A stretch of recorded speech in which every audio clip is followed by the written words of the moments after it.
Hey guys, আসসালামু আলাইকুম। তো আজকে যে বিষয়টি নিয়ে বিস্তারিত আলোচনা করব সেটা হচ্ছে যে অনেকের মনে প্রশ্ন যে ভাইয়া আমি তো সাঁতার পারি না, তো আমার কি বাংলাদেশ সেনাবাহিনীতে চাকরি হবে? আবার অনেকের মনে প্রশ্ন এমন থাকে যে সাঁতার, ব্লাড টেস্ট বা ইউরিন টেস্ট এটা কি সেনাবাহিনীর যে প্রথম দিন মাঠ করতে যাব ওই দিনই হয়ে থাকবে? তো সাঁতার সম্পর্কে বা সাঁতার কবে হবে, কোথায় হবে, এই সমস্ত বিষয়ে যাদের ডাউট রয়েছে, তবে বলবো আজকের ভিডিওটা দেখলে আপনাদের সব ডাউট বা সব যত সমস্যা, এই বিষয়ে যত প্রশ্ন, সব কিছু আপনারা ক্লিয়ার হতে পারবেন, বুঝতে পারবেন। তো সবাইকে বলবো আজকের ভিডিওটা সম্পূর্ণ মনোযোগ সহকারে, না টেনে ধৈর্য সহকারে দেখবেন, তাহলে এই সাঁতার বিষয়ক যত সমস্যা সব কিছু একদম পানির মতো ক্লিয়ার হয়ে যাবে। আশা করছি আরও 8-10টা ভিডিও দেখতে হবে না। তো যাই হোক, কথা না বাড়িয়ে আজকের ভিডিওটা শুরু করা যাক।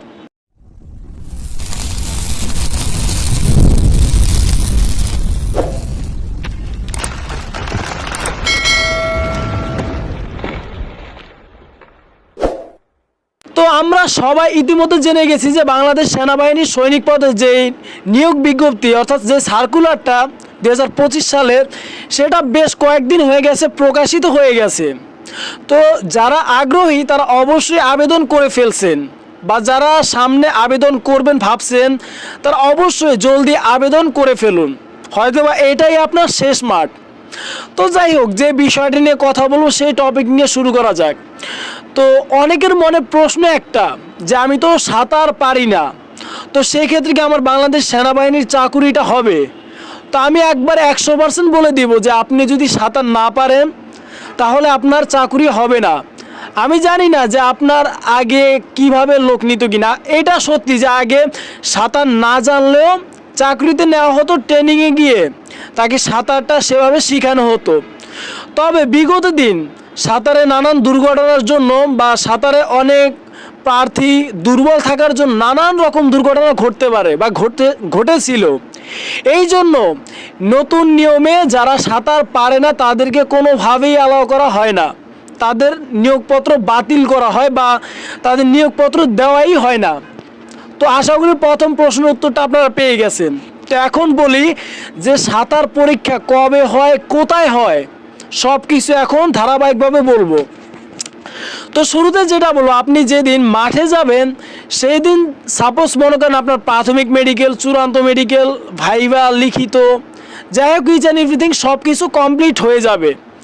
তো কমপ্লিট হয়ে যাওয়ার পর আপনাকে তারা অর্থাৎ ক্যান্টনমেন্ট থেকে আপনাকে নির্দিষ্ট একটি তারিখ বা একটি দিন বা একটি সময় উল্লেখ করে দিবে যে অমুক তারিখে আপনার সকল যাবতীয় প্রয়োজনীয় কাগজপত্র যেগুলো সার্কুলার প্রকাশ করা হয়েছে, বা তারা ওখান থেকে ব্রিফিংয়ের মাধ্যমে আপনাকে একটি কাগজ ধরিয়ে দিবে যে এই সকল কাগজগুলো নিয়ে অমুক দিন ক্যান্টনমেন্টে হাজির হবেন। তো ওই দিন অনুযায়ী আপনাকে সাদা শার্ট, কালো প্যান্ট, চুলগুলো মার্জিত আকারে যে কাটিং দেওয়ার কথা সেভাবে ছোট করে অমুক তারিখে মাঠে উপস্থিত থাকতে হবে সমস্ত প্রয়োজনীয় ডকুমেন্ট বা কাগজপাতি নিয়ে। তো প্রথম দিন আপনার কোনো রকম সাঁতার, ইউরিন টেস্ট বা ব্লাড টেস্ট এসবের কোনো কিছুই হবে না।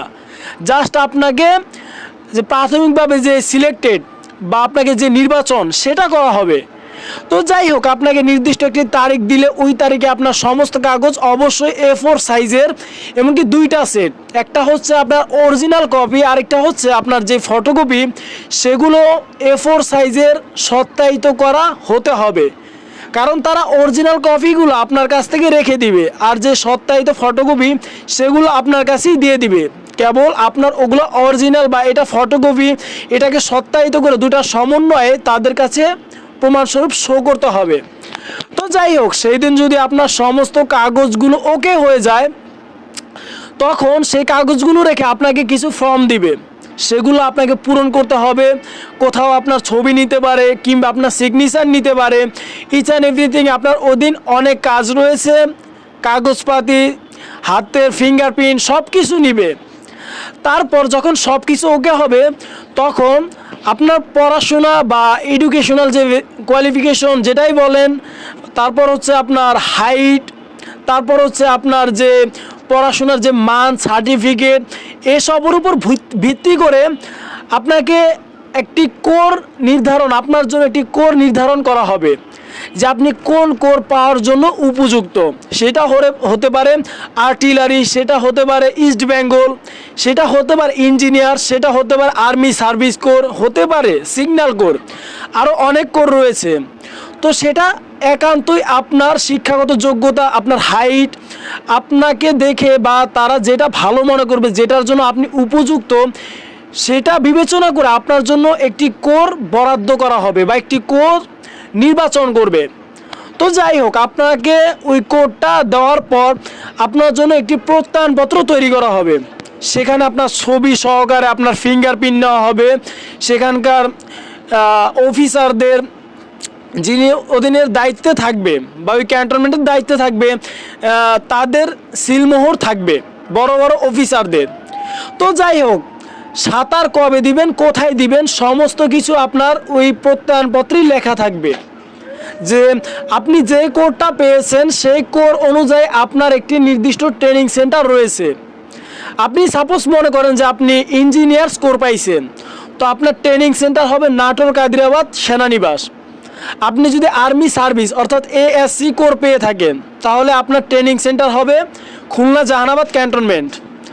তারপর হচ্ছে আপনি যদি সিগন্যাল কোর পেয়ে থাকেন, অবশ্যই আপনার যে সেনানিবাস বা ট্রেনিং সেন্টার সেটা হবে যশোর সেনানিবাস। এভাবে ধারাবাহিকভাবে আপনাদের কোর অনুযায়ী আপনাদের ট্রেনিং সেন্টার নির্বাচন করা হবে। অর্থাৎ এটা আজীবন একই থাকবে যে আপনার কোর যেটা, সে অনুযায়ী আপনার ট্রেনিং সেন্টার কোনটা হবে। তো সবাই এক জায়গায় সাঁতার পরীক্ষা দিতে যায় না বা ব্লাড টেস্ট, ইউরিন টেস্ট এক জায়গায় যায় না। আপনার যে কোডটা হবে সেই কোর অনুযায়ী আপনার ওই প্রত্যয়নপত্রে লেখা থাকবে যে অমুক তারিখে সকাল 8টার ভিতরে আপনার ট্রেনিং সেন্টারে আপনাকে উপস্থিত থাকতে হবে। সেখানেই আপনাকে সাঁতার, ব্লাড টেস্ট, যাবতীয় যে ইউরিন টেস্ট সেগুলো নেওয়া হবে। তো যাই হোক, সেদিনের কার্যক্রম এই পর্যন্তই। আপনাকে প্রত্যয়নপত্র দিয়ে দেওয়া হবে। তারপর সেটা হতে পারে ওই দিন থেকে এক সপ্তাহ পর বা ওই দিন থেকে 1 মাস, 1.5 মাস, 2 মাস পর আপনার ব্লাড টেস্ট, ইউরিন টেস্ট বা সুইমিং টেস্ট এগুলোর জন্য একটি নির্দিষ্ট তারিখ দিয়ে দিতে পারে। তো আপনি সেই দিনে ওই তারিখ দেওয়ার দিন অবধি অপেক্ষা করবেন। আর যেই দিন তারিখ বরাদ্দ করা হয়েছে সেই দিন আপনার অমুক ট্রেনিং সেন্টারে আপনি চলে যাবেন। সকাল 8টার ভিতরে অর্থাৎ আগেই আপনি সেখানে হাজির থাকবেন। তো দেখবেন আপনার মতো আরও বিভিন্ন জেলার বিভিন্ন রকম যারা সিলেক্টেড হয়েছে, যারা ওই কোরের আওতায় রয়েছে, তাদেরকে দেখবেন সেখানে একে একে উপস্থিত হচ্ছে। অর্থাৎ তারাও সাঁতার দিবে আপনার সঙ্গে, তারাও আপনার সঙ্গে ব্লাড টেস্ট বা ইউরিন টেস্টে অংশগ্রহণ করবে। তো আশা করছি এতটুকু বোঝাতে পারলাম। তারপর যখন 8টা বাজবে, ওই ট্রেনিং সেন্টার বা ওই ক্যান্টনমেন্ট থেকে কিছু লোক এসে আপনাদেরকে নিয়ে যাবে। সেটা হতে পারে সেনা বা সেনা, যে ওখানকার দায়িত্বে যারা থাকবে তারা আপনাকে ভিতরে নিয়ে যাবে।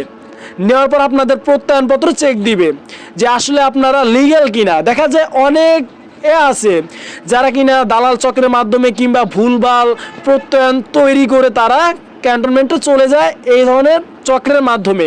তো তাদেরকে শনাক্ত করার জন্য আপনাকে তারা নানানভাবে যাচাই বাছাই করবে। আপনাকে সন্দেহভাজন মনে হলে আপনার বিআরইউতে অর্থাৎ যেখানে আপনি মাঠ করেছেন সেখানে কল দিয়ে শিওর হবে বা নিশ্চিত হবে যে আসলে আপনি কিনা। তো যাই হোক, যখন আপনাকে যাচাই বাছাই করা হয়ে যাবে আপনাকে ভিতরে নিয়ে যাবে। তারপর হচ্ছে যদি কোনো কাজ থাকে সেটা আপনাকে দিয়ে করবে। অর্থাৎ যদি আপনার কোনো প্রয়োজনীয়, তার আগে আপনাকে একটি ফর্ম দিবে, সেই ফর্মটা আপনাকে পূরণ করতে হবে। যেমন পুলিশ ভেরিফিকেশনের জন্য যে আপনার ট্রেনিং সেন্টার থেকে যে পুলিশ ভেরিফিকেশনটা পাঠাবে সেটার জন্য আপনাকে একটি ফর্ম দিবে। সেই ফর্মটা আপনাকে A to Z শুরু থেকে শেষ পর্যন্ত পূরণ করতে হবে। তারপর ধারাবাহিকভাবে আপনাকে যে ব্লাড টেস্ট বা ইউরিন টেস্ট, সেটা আপনার ব্লাড নেওয়া হবে, আপনার ইউরিন নেওয়া হবে। তো প্রথম দিন আপনাকে অর্থাৎ সেখানে কোনো রকম রিপোর্ট দিবে না, জাস্ট আপনার কাছ থেকে এগুলো সংগ্রহ করবে।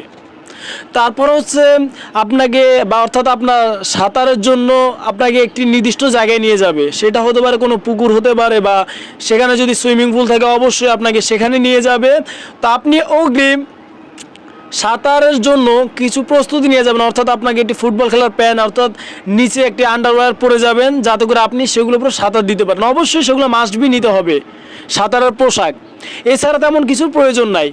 তারপর যখন ধারাবাহিকভাবে আপনার সাঁতার কমপ্লিট হয়ে যাবে, আপনার ব্লাড ইউরিন সব কিছু নেওয়া হয়ে যাবে, তারপর আপনাকে হয়তো আরেকটি ফর্ম দিয়ে বা আপনার সিগনেচার নিতে পারে, নেওয়ার পর আপনাকে ওই দিনের জন্য চলে যেতে বলবে, কিংবা আপনি যে প্রত্যয়নটা তাদের কাছে দিবেন সেই প্রত্যয়নের নিচে সুন্দর করে একটি ডেট দিতে পারে যে আপনি অমুক তারিখে আপনার বিআরইউতে যাবেন এবং কি যোগাযোগ করবেন।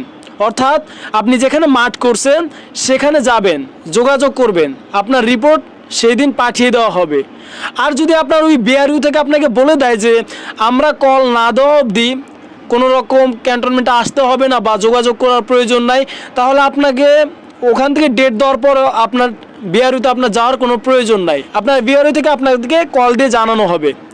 আর যদি সামহাও যদি কোনোভাবে আপনার ব্লাডে বা প্রস্রাবে কোনো রকম সমস্যা থাকে, যদি বাদ দেওয়ার হয় তাহলে বাদ দিবে, বলে দিবে, বা আপনাকে গার্ডিয়ান বা অভিভাবক নিয়ে বিআরইউতে উপস্থিত হতে বলবে।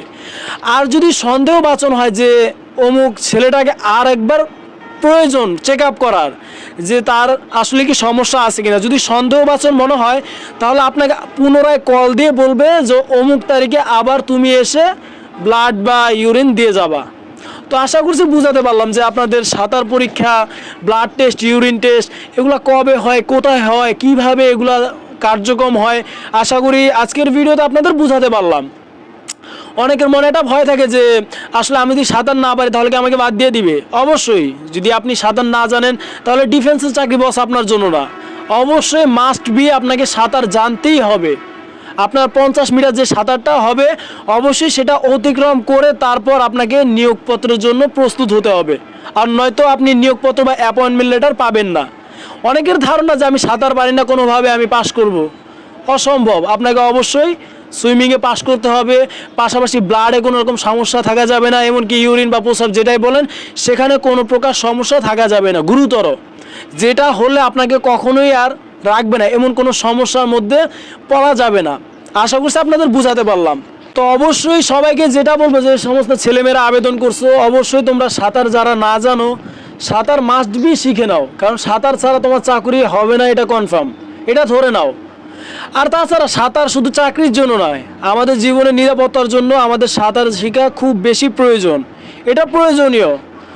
আর আপনি কখনো এটা চাইবেন না যে সামান্য সাঁতারের জন্য আপনার হওয়া চাকরিটা যাতে বাদ হয়ে যায়। আর সাঁতার শিখতে আহামরি এমন অনেক টাইমের প্রয়োজন হয় না, আপনি যদি মনোবল থাকেন সর্বোচ্চ 7 থেকে 10 দিনের মধ্যে আপনি সাঁতার প্রপারলি শিখতে পারবেন। কেবল আপনার যে মনের ভয়টা সেটা দূর করতে হবে, অবশ্যই দেখবেন আপনি সাঁতার খুব সহজেই শিখে গেছেন। তাছাড়া আপনার ব্লাড বা ইউরিন এই সমস্ত যত যাবতীয় যে টেস্টগুলো সেগুলো আপনি মাঠে যাওয়ার পূর্বেই করে নেন। যদি কোনো রকম সমস্যা থাকে সেটা নিরাময় কি সেটা করে যান, কারণ আপনি যদি হুটহাট কোনো সিদ্ধান্ত ছাড়া আপনি মাঠে চলে গেলেন, আপনার কোনো প্রস্তুতি নেই, আপনি আসলেই সাপোজ আপনার সব কিছু কমপ্লিট বাট আপনি নিজের যে চেক আপটা করা প্রয়োজন, এটা শুধু আবারও বলবো চাকরির জন্য না, এটা আমাদের করা প্রয়োজন, নিজের শরীরের একটা চেক আপের এটা প্রয়োজন রয়েছে। তো আপনি যখন এই চেক আপটা করবেন শিওর থাকবেন যে আসলে আমার কোনো সমস্যা নেই, আল্লাহর রহমতে আমার গেলে সব কিছু ওকে হয়ে যাবে, তাহলে তো আলহামদুলিল্লাহ অনেক বেশি ভালো। তো সেটাই বলবো যে আপনার 7-8টা মাস বি শিখে যান, আর বাইরে থেকে অগ্রিম আপনার যে চেক আপগুলো করা প্রয়োজন সেগুলো করে যাবেন, যাতে মাঠে যাওয়ার পর বা ব্লাড টেস্ট, ইউরিন টেস্ট এগুলো কোনো রকম সমস্যা না হয়। আশা করি আপনারা বুঝতে পারছেন। তো সবার যে কোশ্চেনটা ছিল আশা করি আমি বুঝাতে পারলাম যে 1 নাম্বার যে আমি সাঁতার না জানলে আমার চাকরি হবে কি না, দ্বিতীয়ত যে আমার সাঁতার কবে হবে, অর্থাৎ চাকরির মাঠের প্রথম দিনই হবে নাকি নির্দিষ্ট একটি দিনে হবে, নির্দিষ্ট একটা সময় বলে দিবে। তো কবে বলে দিবে আর আপনার ট্রেনিং সেন্টার অনুযায়ী আপনাকে সেই ডেট দিয়ে দিবে, অর্থাৎ কবে আপনি কোথায় সাঁতার দিতে যাবেন। আশা করি আজকের ছোট ভিডিও থেকে আপনারা কিছু হলেও বুঝতে পেরেছেন বা জানতে পেরেছেন। যাদের একটু ডাউট ছিল বা কনফিউশন ছিলেন যে আসলে এটা কিভাবে কেমনে কি, আমরা অনেক সময় যে ছোটোখাটো বিষয়ে অনেক বেশি নার্ভাস হয়ে যাবে, অনেক বেশি চিন্তা করি। তো আমি বলবো চিন্তা করার প্রয়োজন নাই, শুধু প্রস্তুতি নিতে থাকুন, বাকিটা আল্লাহ ভরসা। যদি আপনি প্রস্তুতি নিয়ে যান বা স্রষ্টার কাছে চেয়ে যান, আপনার যোগ্যতা আপনার দক্ষতার বলেই আপনি কি চাকরিটা পেয়ে যাবেন, এটা কনফার্ম থাকে। আর যদি আপনার যোগ্যতা, আপনার দক্ষতা কোনো কিছুই না থাকে, কেবল আপনি হাতে পায়ে লম্বা 5-6 ফুট হয়ে গেছেন, তবে মনে রাখবেন চাকরিটা আপনার জন্য নয়। অবশ্যই আপনার মনোবল থাকতে হবে, আপনার ভিতরে জিনিস থাকতে হবে, তাহলেই দেখবেন চাকরিটা আপনার। তো যাই হোক, কথা না বাড়িয়ে আজকে তেমন ভিডিওটা লম্বা করব না। সবার উদ্দেশ্যে বলবো যে আপনাদের যদি কোনো কিছু জানার থাকে বা কোনো রকম সমস্যা থাকে, অবশ্যই সেটি কমেন্ট করে জানাবেন, কারণ আপনাদের কমেন্টের উপর ভিত্তি করে একটি সমস্যার সমাধান ভিডিও নিয়ে পরবর্তী ভিডিওতে হাজির হওয়াই হচ্ছে আমার কাজ। আর আমি যতটুকু জানি, যেটা জানি বাস্তব অভিজ্ঞতা থেকে আমি আপনাদের সঙ্গে সেটাই শেয়ার করি। আমি চাই না কোনো ভুলভাল কোনো গুজব ছড়িয়ে সামান্য ভিউসের আসে আপনাদের সর্বনাশ করতে, সেটা আমার মাথায় রয়েছে।